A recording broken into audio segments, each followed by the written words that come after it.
Welcome to the Business Sense with Brad podcast. As always, I am promoting myself. Check out businesssensejc.com. I am a consultant in the Johnson City area, Tennessee, but I also can work virtually. I fix your broken processes using Six Sigma, whether it be employee engagement, whether you're running machines and need to make sure they're in statistical control, trying to implement process improvement or more. Again, check out businesssensejc.com and also check out the Motivated Worker book on Amazon. On this episode, I'm welcoming back Slaughterhawk, who has increased his social media presence at least sevenfold since the last time he was on about a year ago. And I believe he does most of this organically. We're going to find out how he does it. So if you're tuning in and you're looking to grow your business as far as the social media footprint, this is the episode for you. Slaughterhawk is located in Cadillac, Michigan, which is my hometown. And recently, I also had Ryan Bartlett, the CEO of True Classic Tees, on the podcast. He is also from Cadillac, so I like to keep the hometown crew on here whenever I can. So here we are. We're welcoming Slaughterhawk today. Yeah, so welcome back to the show, Slaughterhawk. And last time you were on, I think might have been June or July last year. So we're over a year out, and I think you had 10,000 followers or something. I can't remember on Facebook, and I think you're at like 70K now. Yep, I'm about 60 away from 70K.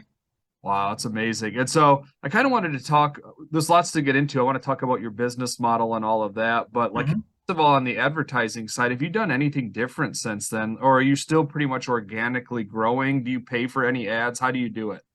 I still pay for absolutely zero ads. It's still all organic traffic, put it that way. Just working with more local artists, small town artists across the country, Canada as well. Um, yeah, it's just all still through connecting with people and getting my name out there in just different little groups and areas and just branching out there and there and there and there from like other just creators and stuff. All right. And so I'm gonna waffle back and forth here because hmm and I know that you have left industry about a year or so ago and then have gone all into this. And I do want to talk about that too. So Yeah.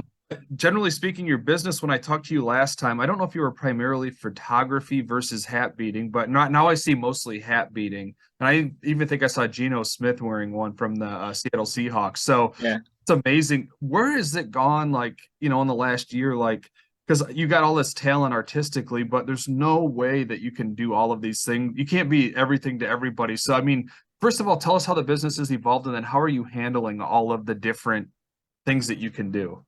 Gotcha. So yeah, so when I first started off Slaughterhawk, it was Slaughterhawk Photography. That's what it was. So Slaughterhawk Photography. I did a lot of family photos and senior photos and just a lot of like local small stuff. I sold some prints across the country of like more of my fine art pieces and stuff, but it was really that. It was just kind of like just a small town photographer. And once I started beating and started getting hats out there, I got my first big hat. I got on a couple Canadian artists. I got one on Chief Supreme. I got one on two trap or Young Traps from Signing with Res Kids. Then I got one on Stin Jody, who is Punkin Lusty from Reservation Dogs on FX. And ever since then, it kind of just started snowballing and snowballing and snowballing. And I'm not gonna say people didn't really want photography in the first place, but I was definitely shoving it down people's throats when I first started out.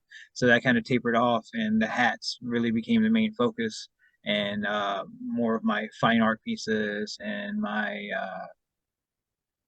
the things I shoot versus like going out and doing shoots for people and stuff. So like photo shoots have definitely fallen off really hard, and mainly if I'm going to do photography, it's people like at Roasted right now. I have a display up, and I've got one going in at Willow, and I've got one at Michigan Coffee Company. So if like I'm making sales, it's through prints and stuff like that. And as for like handling all of it, yeah, I'm just here. It is. I'm just trying my best, man. I got there is a piece on my site that like lets everybody know that everything's handmade, everything is locally made, sourced, and stuff like that. And I have a wait list, so there's a warning that it's going to be 2 to 4 weeks before I get started on your project. And like if you're ordering a hat from me, I let everybody know it's going to be a 4 to 6 week wait because of how much I got going on. I currently part fast.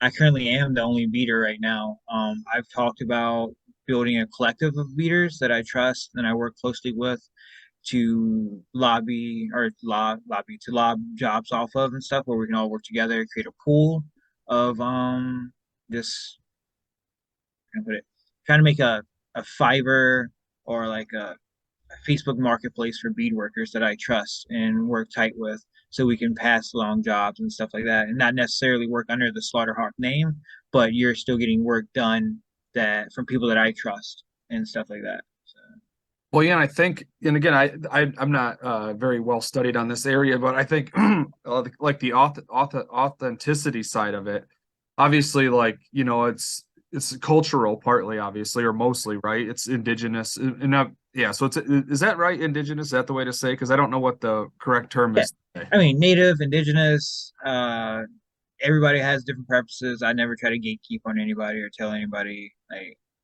'cause everybody's got a different preference. I got friends that don't mind being called Indians, and I got friends that don't like being called Indians. Yeah, Okay. indigenous is usually the safe. Well, yeah, yeah, and it's cultural, and so I'm Yeah, thinking you need to scale this up if you're gonna keep up one and then grow it, you gotta scale it, like, and then you start getting an organizational structure, of course, and then you can't do everything, so you got to start either outsourcing internally or externally, like you're talking about. And then I'm thinking about, again, I don't know, is the typical person buying this hat, do they need it to be authentic Slaughterhawk, or could it just be from anybody? And you just stamp your Slaughterhawk, hey, this is a Slaughterhawk approved brand or right, maker. Like, I don't know. Do you have any thoughts on that?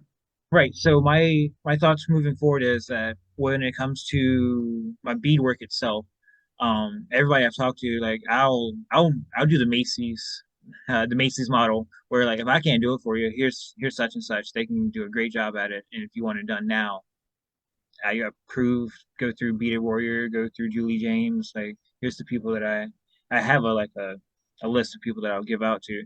But like as for people that want my specific stuff, I just have a wait list because I've tried to lobby some people off, and some people are just like, "No, dude, I want Slaughterhawk beadwork. I want it to be done by you." So there's just like, if you want super detailed, awesome Slaughterhawk beadwork, you got to stand in line and get it done. But if you want like beadwork by somebody that you just want beadwork, then I got people that I'll pass you off to and stuff. So I have like a, a well uh, stash of people that I'll pass you off to. But if you want my specific work, you got to have a wait list, and that's what I've been trying to structure. Just like being open with everybody. I'm trying to create a digital like visual because like wait list of like, hey, you log on my website, you want to get a hat, take a number. Here's your digital number. Here's which one I'm on, and this is about how long it's going to be till I get to you. As for generic stuff, I've done a lot of branding recently of like putting my name and work artwork and stuff on shirts and hats. So if you just want a generic piece from Slaughterhawk that isn't specific and special, you can like pick something up from my store, kind of like souvenir style. Okay. Yeah, and I was wondering too, like on pricing, because I know it's got to be, you're, and I'm going to tie this into leaving the cushy job for Yeah, the dream, right? Like, because that's right. obviously hard to do because and again, I don't know what your financial situation was before, but I'm sure there's like, I don't know if it's pay, like benefits and all those kind of things. And then when you Mhm. go around, it's like it's all you. Yep. Um, have you one, I guess I want to talk about pricing first, then we can Okay. talk about the psychological side of it. But is that one affected? Let's talk psychological first. You leave your Okay. job, you go all in on this. What Yep. has that ride been like? And especially over the last year, because you're a total entrepreneur now, is it a day-to-day like, what am I doing? Or do you feel super confident like all the time? Like I did, like, you know what I'm saying? Do you go through any emotional cycles and then how do you feel like about a year from now or this year versus last year? Yeah. Yes is the simple answer, just yes. Like I wake up every morning with over 475 notifications on average, between comments, reactions, messages, emails, um, friend request, like all of it.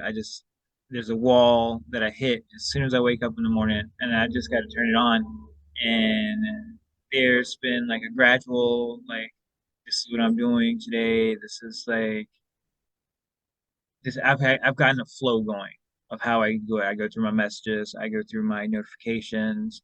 I spend almost 3 hours in the morning, like from 5 a.m. to 8 a.m., just backlogging what I missed in the middle of the night. Then I throw in a couple hours on a hat or a medallion or whatever I'm working on. Then I got to get right back heavy into the online networking because that's where my bread and butter is. That's where my business is. So I spend almost 6 hours a day just going through similar pages, keeping my name relevant on popular posts, um, pushing my artwork, editing photos, editing videos, scouring through, seeing what the next trend's going to be so I can jump on that when it's only hours old. So I can hopefully like ride the wave up top through the hashtags. It's chaos every day. It's unknown chaos every day that I kind of know what's going on. And that's it. It's almost no different than my factory job because when I was working in the factory, it was pretty much the same thing. I knew generally what I was going to do that day. I was going to put on some motors or some engines. I was going to put some engines on and probably fix some mistakes and probably crawl in some holes. And that's what I knew when I was going to get to work. And sometimes it was probably totally different, but that's what I did. And I just apply that same mindset to here because like if I'm going to work that hard for somebody else, I might as well just put that work in for myself and build something out of that. And that's that's pretty much what I've been doing. It's been a roller coaster. There's days where I feel great, I got this. I know what I'm doing. I'm like one of the best bead workers on online. Like I got this. Then like the next day I'm like, I've made no sales in 2 weeks. I have $0.74 in my bank account. I have this coming up, this coming up, this coming up to pay. I've got this coming up, this coming up, this coming up to come in to my like for inflow. So yeah, there's definitely days where I'm just like stressed to like the amount where nobody can stress anymore. But I know that I'm gonna go to bed at the end of the night possibly and wake up and just have something new every day. So I can't get lost in it. I've kinda found the way to like separate it. Yeah, guys, I'm recording outside, by the way, because I have nowhere to record inside. But yeah, every day I've tried to. It's chaos. It's controlled chaos, and it's the same thing that would be happening in my job either way. Just that I don't get health benefits from this.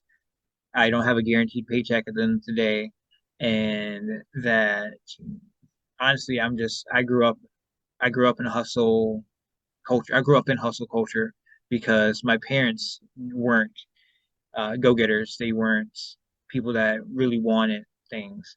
They got what was handed to them. If they needed to make some deals here and there to make things meet, they did that. But there was no active pursuing of it.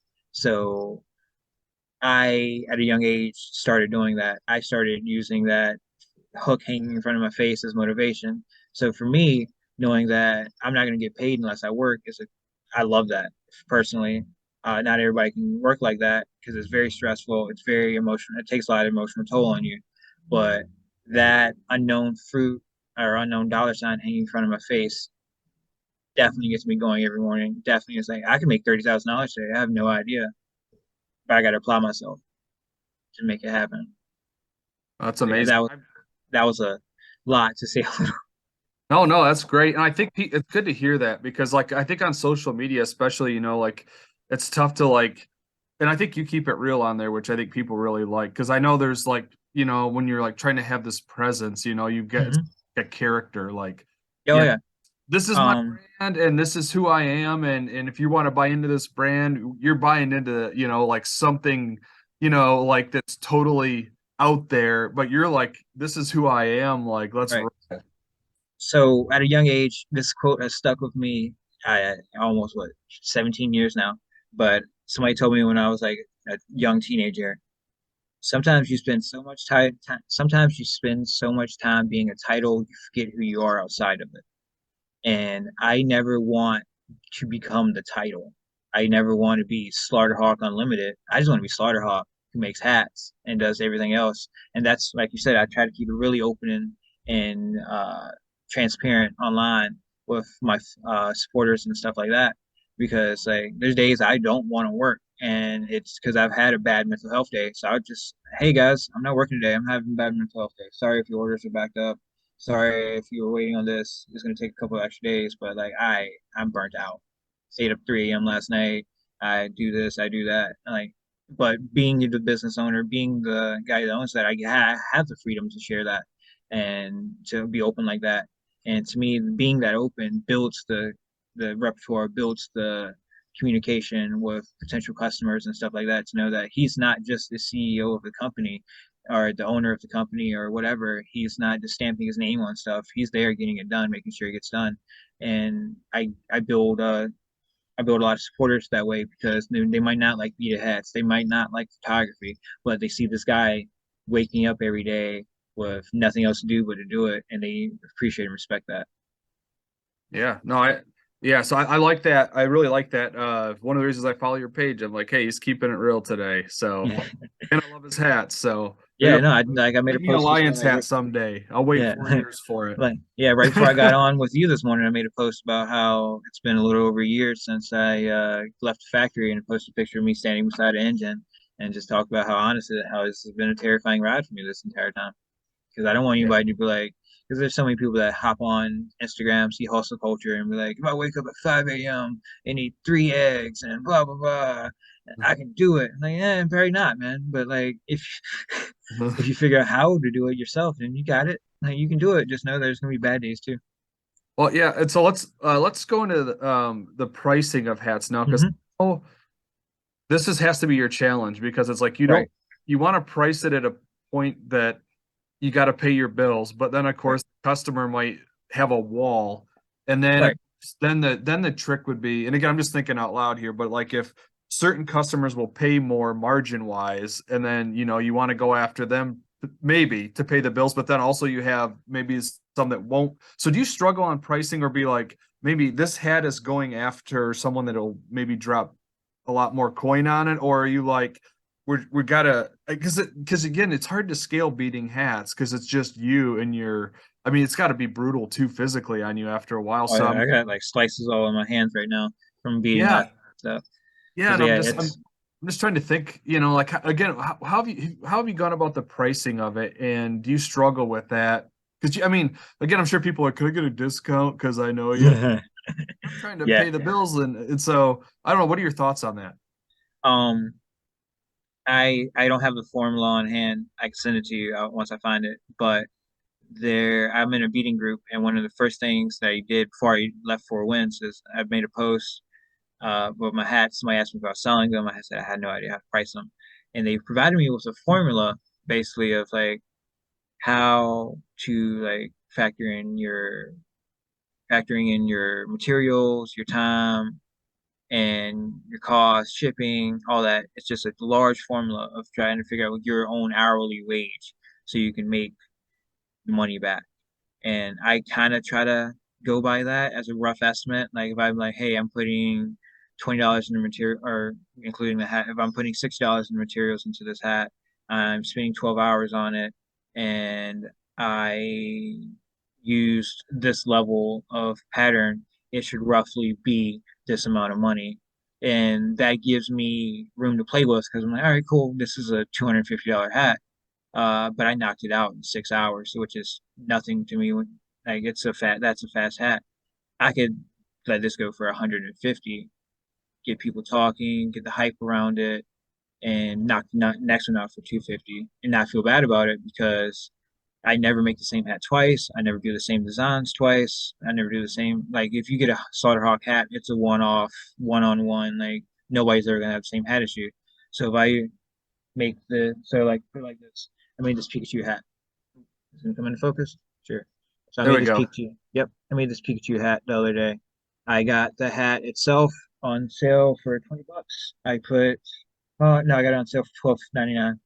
Put $4 in materials into it, and I sold it for 125. and that's like my low end of hats because like I could have totally sold that hat for 200. I sold it for 125, and I sold it within 6 minutes of dropping it on my site, and which created a wave of people going, "Hey man, I want the hat," and me going, "Hey, the hat sold. I never do the same hat twice. I do one like it. Here's my custom hat prices. They start at 125. They go up depending on detail, and I've already booked another Pikachu hat at $195.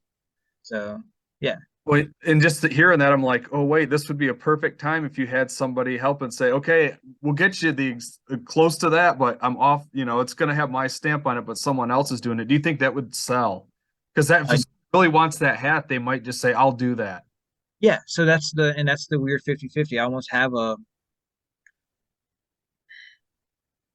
I ask how fast do you want it, or when do you want it? Is usually when I ask when somebody tells me they want a hat, and they say now or they don't care about waiting. I usually present them with like, if you want it now, here's the people that you can go through. If you want it from me, here's how long it's going to be.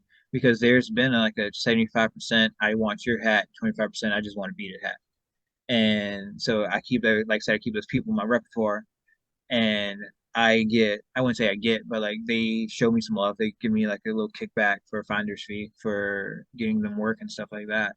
So that's been pretty much my payoff. And I just don't know if I'll ever do a like Slaughterhawk stamp approved hats because like they feel a little less genuine.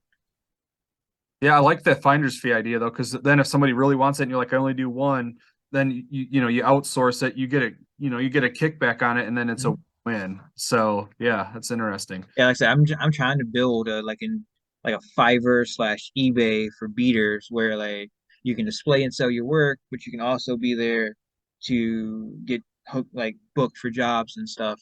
But that's only if like I approve you to like work in that fold. Right. All right. Well, you thinking of any other like I'm trying to think of I hate to say upsells or any other things that you can do because again the beating of the head it's basically like if all the money's going there or like if that's where someone's going to buy is there anything else they could potentially like buy that's like a add-on or something that you could Yeah, do? so I do bracelets, earrings, lots of lower end stuff like from price ranges from 5 to like $20 of like little add-on things, like little bracelets, Yep, nice. yeah, stuff like that. And I throw it on my website because a lot of people have told me they want to support me, but they don't want speed work or photography or anything. So I just put a cup of coffee on my website. It's $2. They don't get anything back for it, but it's like I'll go get a cup of coffee. It helps me get through my work and stuff like that. And that little add-on, that one add-on sold, I want to say 40 in the past 2 months. And just a little $2. Hey, here's a little tip. Those star things working too. I don't have enough followers for stars on mine. You need thousands. I'm not big time like you, but does anyone give stars randomly, or do you have to like Yeah, basically ask for them, or we just sit there and all of a sudden you get random stars? How does that work? I just sit there and get random stars. I have the automated message to send out. It's like, hey, if you have stars, you can give it to me or whatever. I just feel like OnlyFans girl sometimes.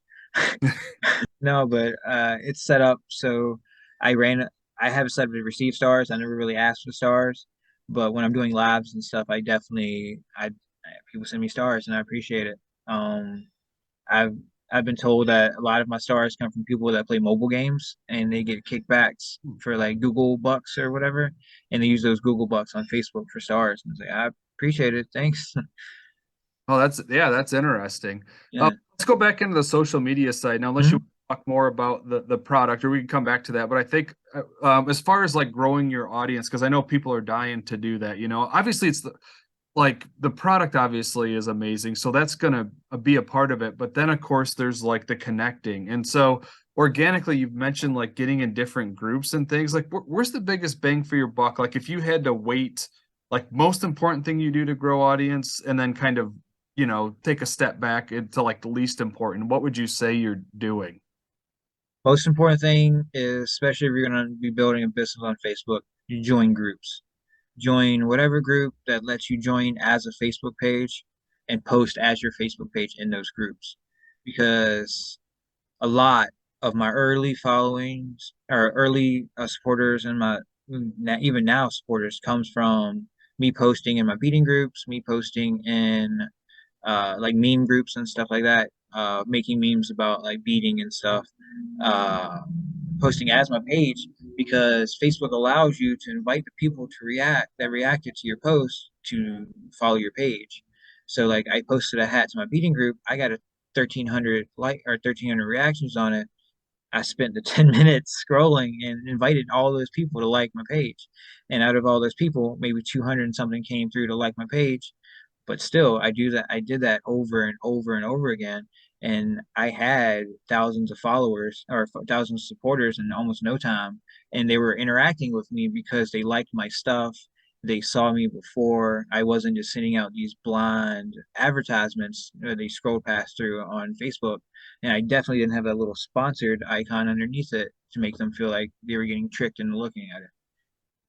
Yeah, and I found the hard thing with groups is some of them are just spam. Like you'll get in a group and it's Yep. like people are just spamming it. How do you, is there a trick to finding authentic groups? Because I've had, especially in my area, like I don't know, there's just like no business consultants. Let's go cry together page or talk about our stuff page or talk about our, like let's share clients page or something. Like there's nothing. So it's like every time I go on anything that's business related, it's just like people spamming it. Like, have you had a problem with that in yours? Yeah. So a lot of I even talk about it in my post a lot, but there's a lot of fraudulent indigenous pages out there that like just spam you with like fake images and like this, heart this, and like yeah, there's a lot out there, and I kind of just trial and errored it and threw myself at every wall until I broke through one. And I kind of like have a checklist of what to look for now, like check the admin page to see where they're from, check the most recent group activity before you join, and like see if it's a spam page before you join in and try to participate with it. But if you can't find like a group necessarily to deal that deals in what you do, like if you couldn't find a business page per se, right? I would I personally would start following like Mark Cuban and the other guy from Mr. Wonderful from Oh Shark yeah. Tank. Yeah, stuff like I know that. you're talking about Kevin O'Leary. Yeah, Kevin O'Leary and smaller entrepreneurs as well that are getting it, like Mr. Beast. Just take So I'd be in their comments and I'd be one. Everybody likes a funny comment. I'd be either one trying to make a joke about what's going on in their video or their content, which kind of also pertains to what's going on, not just a random joke, but like literally getting funny and like is being funny with what they're doing. Or sometimes I'd even challenge what they say and create that controversy going on in the comments. Or I agree with them, add my own content to it, and just become like almost a top commenter on their stuff and either get recognized by them as a brand or get enough people that are also following them and into their stuff to be like, oh, Ryan, what's this guy talking about? He's in all their comments. He's like in there. And eventually I get likes and follows through that as well. I've gotten I spend a lot of time in the comments because like it used to be like, oh, one or two reactions, but like there's times now I'll drop a comment on a post and I get like 1.5 thousand reactions on just a comment. is that your like your bread and butter on the social media side then? Is there Uh, anything else that is and well and I also too like I was talking to Ryan Bartlett of True Classic Tees and because he'll get like sometimes they'll get like random hecklers on theirs and that can drive engagement. So first of oh, all, that's through the roof. so do you actually like having hecklers one and then two and then we can transition. Is there anything outside the comments that you do? But what are your thoughts on like getting, people in the comments that are, they're trolling, but does that actually help you? Incredibly. um, I there's times where I will intentionally post something knowing that I will get a flood of hecklers for it because one, they're wrong, and two, like people just like watching drama, and that's the magnet. People love watching drama, and I mean, like I put up a video just like it was just PSA: don't pet the buffalo at Yellowstone. By the way, it's a bison, and Oh, nice. yeah, and that's what the comment section consisted of. And I just like, oh no, buffalo comes from the French phrase buffalo, which means cattle by the water. And then they get embarrassed, like, oh no, it's blah blah blah, and it just goes back and forth for a little bit. Then like I just back out of it because I got a video now that from a month ago that the comments are still going up on it because people are still just arguing with each other in it. Wow, the puppet Yeah, master. yeah. And just like I just know that if I'm gonna say buffalo in a video, I'm gonna immediately get almost a million views. Wow, that's so amazing. Yeah, and also too, I think with the hecklers, you can almost create a common enemy in your post, Mhm.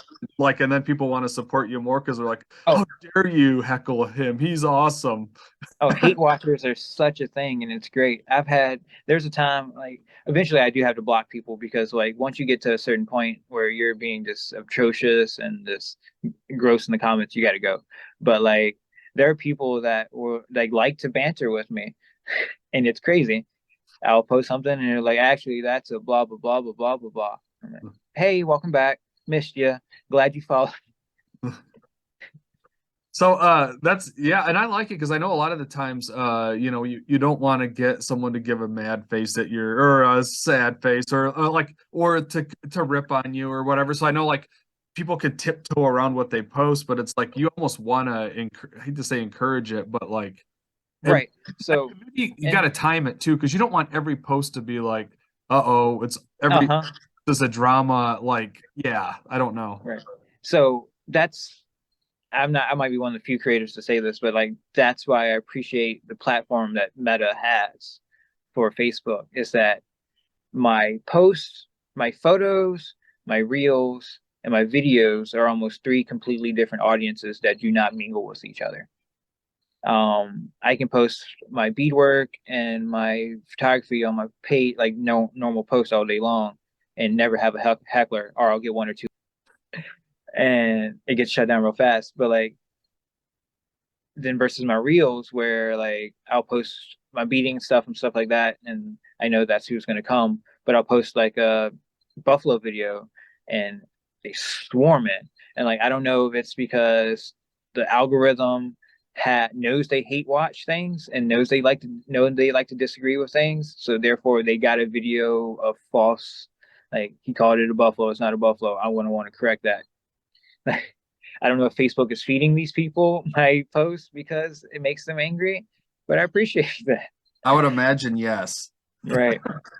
Right. I was like, so like my post goes to one audience, my reels goes to one audience, my videos go to one audience, and like they almost never intermingle with each other. So like I can have a heckler on my Facebook, or like on one of my real videos, and like play with them. I call playing with. I can play with them for like 8 hours and they keep coming back and watching the same video because every time you click on the video it counts as a watch. So if they want to argue with me in the comments, that's them watching my videos and paying me to do so.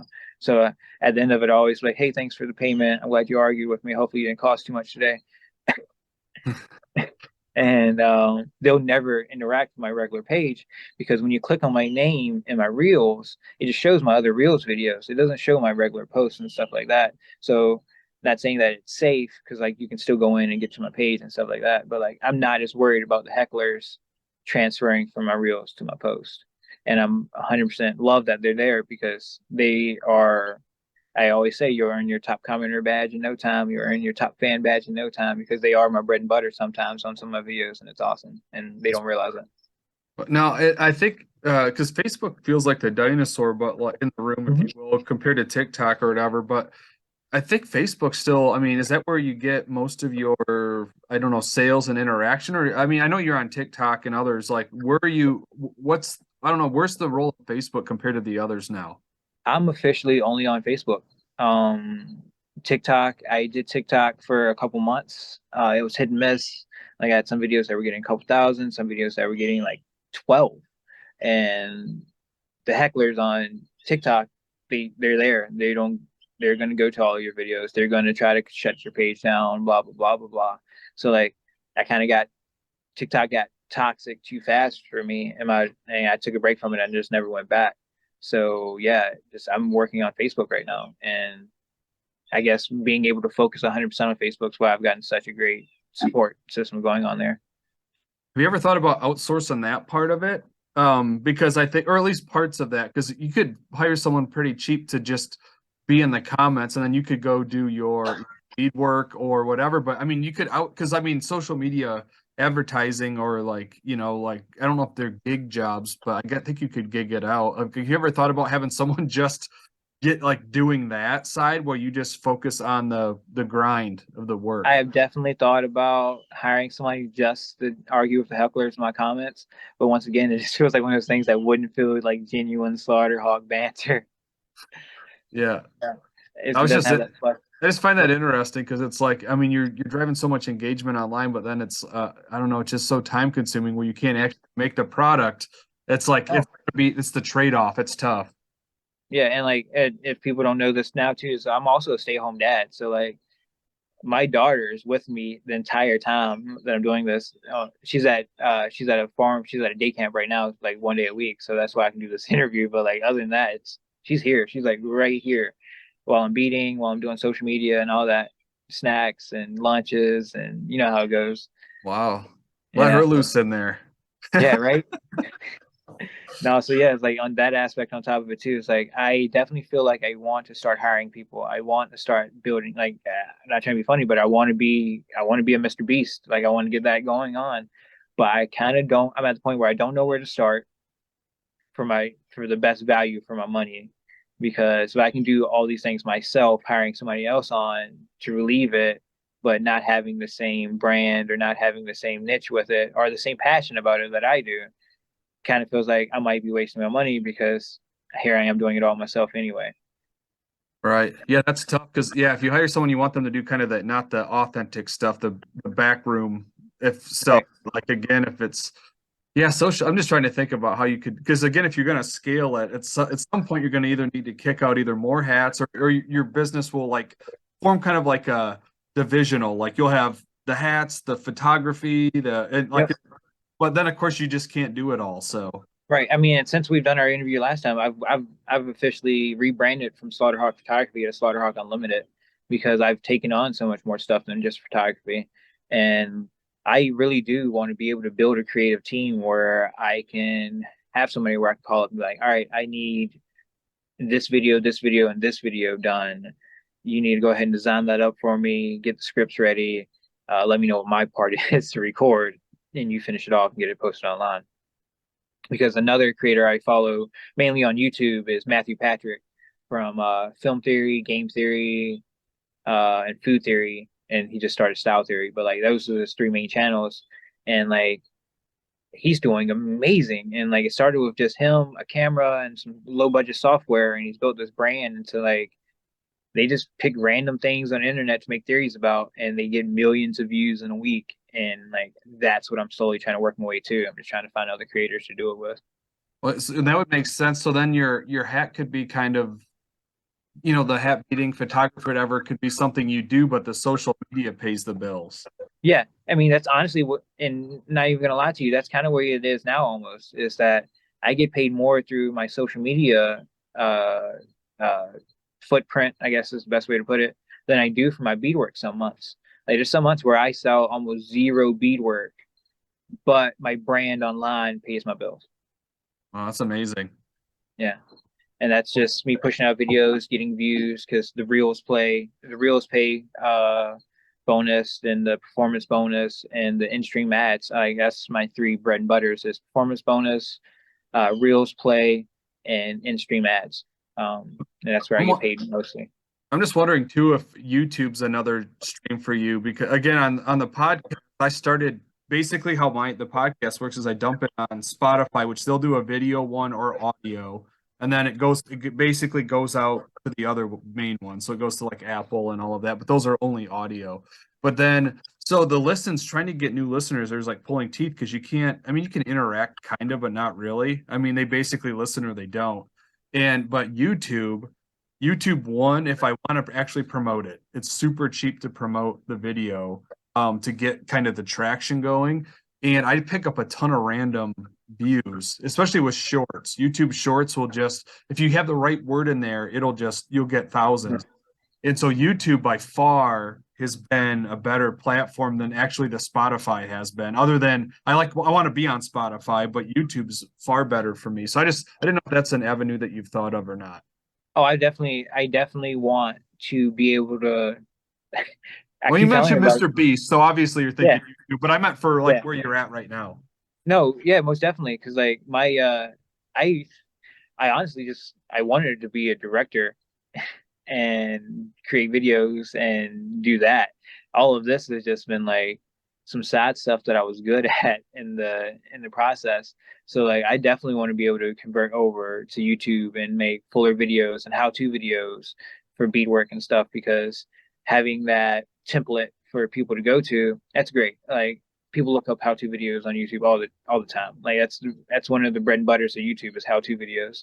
And like creating a playlist of how-to videos, creating a playlist of my like just process of beating hats, then just creating a playlist of my own creative videos that could also earn money on the side and start that revenue of passive income because I've seen what passive income can be for like popular videos and this, that, and the third. And like it's something I love doing. I wouldn't say I love making I wouldn't say I love directing more than I love making beadwork and stuff like that, but it's really up there on the designing the videos, editing the videos, getting the videos posted, figuring out what it's going to be. All of that is like I don't know.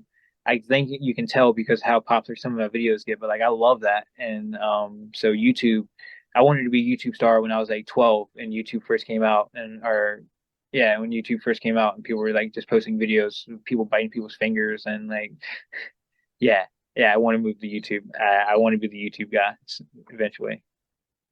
Nice. Well, so I guess to wrap up, where can people find your stuff or communicate with you? So mainly through Facebook, Slaughterhawk Photography. It's www.facebook.com/Slaughterhawk Photography because I haven't changed that yet. But if you look up Slaughterhawk Unlimited LLC in your search bar on Facebook, I'll pop right up. Shopslaughterhawk.com. That's my website. You can see what I have for sale there. You can read the articles I put out. I try to drop uh, articles at least once a week or once every 2 weeks, and I cover everything from like the importance of the representation of reservation dogs to the indigenous community to the history of beadwork in the Americas and like that too. I also highlight other indigenous artists that are doing their thing, doing creative work and stuff like that. So it's a great information source too if anybody's trying to learn anything as well. So how about you Yeah. show us some hats or some of your artwork here? All right. Sweet. We got I The, don't know. the Pikachu hat, I like it. Oh, the Seminole. Yeah, Are these FSU already stuff. sold or are they on for sale now? Some of these are already sold. I got to get them in the mail today, actually. Oh, okay. This one's not sold yet. Okay. Yep, Chief Wahoo. That one go for. This one's 150 on the site. And this one was from my buddy, Moose Tree Gaming up in Canada. Man, that's amazing. Yeah, he's a Xbox gamer sponsored guy. And we got this collab that I did. Now, Geno Smith doesn't have one that nice, does he, or does he? No, he just has one that's just the edge. I did this Okay. collab with another artist. Right now it's 400 on the site, but we're probably gonna pull it down a couple days and just raffle it off and $10 tickets to try to win it. Awesome. Yeah, that's great. Yeah, and I guess the only thing I want to say is like I started off reaching out to one random person I was following on Facebook that was making some videos that I enjoyed, and I offered to make him a hat. And then he showed it off. He didn't even show it off at first because like I had to beg him to it because he forgot because we forget because we're creators. And yeah, dude, and like I just started messaging people and giving out hats, and like I don't want anybody to like think that I'm making a shit ton of money doing this or like I haven't dumped almost my entire life savings in this because I definitely have. Like I have definitely spent a lot of money to start making money, and I don't want anybody to sit there and think that he just started putting some beads on some hats and like people start buying them. No, I gave a lot away, and that's where a lot of my brand came from was just giving it away, talking to people, giving it away, talking to people, and just being the Mint Mobile of beadwork.